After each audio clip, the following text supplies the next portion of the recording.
Welcome to another edition of Don't Lecture Me. I'm Lawayne Childrey. Today we're joined by Ambassador Arun Singh of India. Welcome, Ambassador. Thank you. Ambassador, if you can begin the conversation with the trade relationship between the U.S. and India. Well, the trade relations between India and U.S. have been growing significantly in the last 4 years. Today, our total trade is of the order of about $43 billion. And this is just trade in goods. If you add the services sector, we add another $20 billion.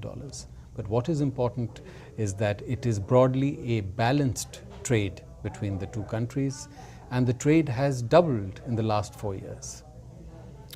We've heard of the success of the movie Slumdog Millionaire. How does India perceive itself in the world, and does this movie make that perception better or worse? Well, certainly it made the world look at India closely again. And you know, everybody says that India is a complex, diverse country. And the Slumdog Millionaire movie perhaps reflects a part of that diversity. In India, for example, we have 18 official languages and not just one. And there are hundreds of other languages and dialects. Next time you visit India, you should look at the value of the Indian currency. And at the back of the currency, the value is written in 18 languages. For the same reason, in certain parts of India, we are still facing the problem of backwardness, and other parts of India are highly advanced and technologically advanced areas. So it is really that challenge that we are facing, that how do we allow the technologically advanced areas in India to also pull up some of the others who are still lagging behind. And I think some of the problems that you saw in Slumdog Millionaire reflected that challenge in India. Another challenge is the war in Afghanistan. What role is India playing in that war? And would you say India is a strong ally to the U.S., or do they have their own interest at heart here? And thirdly, what is this partnership for the 21st century between the U.S. and India? Well, as far as Afghanistan is concerned, I believe that our interests and U.S. interests really coincide. Both India and the United States want a strong, stable, prosperous, progressive Afghanistan, which does not once again become a safe haven for terrorism. And it is in that context that we have been working together.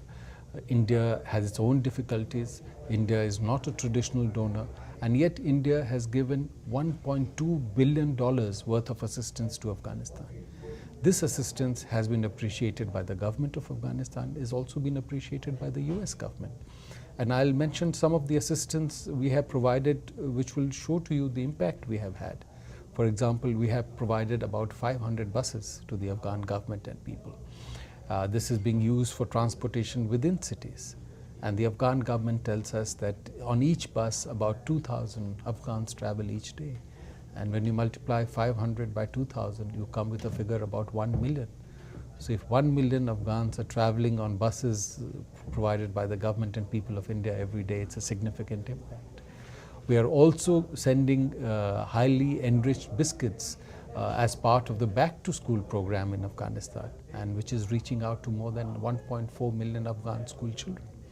We have built a 300-kilometer road. We are building a power transmission line. We have rebuilt schools, hospitals. We are working on hydroelectric projects.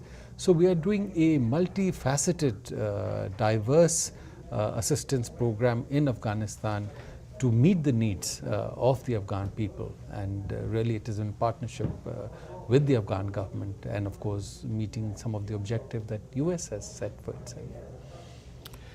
How much influence would you say Great Britain maintains over India, especially from the old colonist days? Well, as you know, India was a colony of Great Britain, but we became independent in 1947. And since then, India has really charted its own path, because our leaders who led the movement for national independence had the position that once having reached this historical stage, we will set our own path for India. So since then, India has taken its own decision based on its own perceptions of the needs of its people and its national interest. Let's switch gears a little bit to nuclear proliferation. What effect does nuclear proliferation have in the Middle East region, and how important is this for India to be a nuclear power? Well, as you know, the Middle East is a region neighboring India. So any proliferation that takes place in that region naturally causes us concern, and it is from that perspective that we look at various developments there. Earlier in the conversation, you mentioned terrorist threats. What is the terrorist threat level for India, and does India treat terrorists any differently from the U.S.? You know, in U.S., as you know, there has been a certain consciousness related to the challenge that terrorism poses, and it was heightened after 9/11. In India, we have faced the problem of terrorism since 1980. First, we faced it in the Indian state of Punjab, then in the Indian state of Jammu and Kashmir, subsequently in other parts of India. And the world recognizes that the terrorist threat that we are facing comes from safe havens in the regions that neighbor India. And therefore, for us, it is a challenge which is next door and not really half the world away. So keeping that in mind, there is a certain approach that we have to the issue of terrorism, and we cooperate with different countries in the world to see how we can all meet this challenge, which is a challenge to societies, not just in our region, but all over the world. Ambassador, would you say that your role as ambassador to the U.S. is different from that, say, Russia or Israel, and if so, how is it different?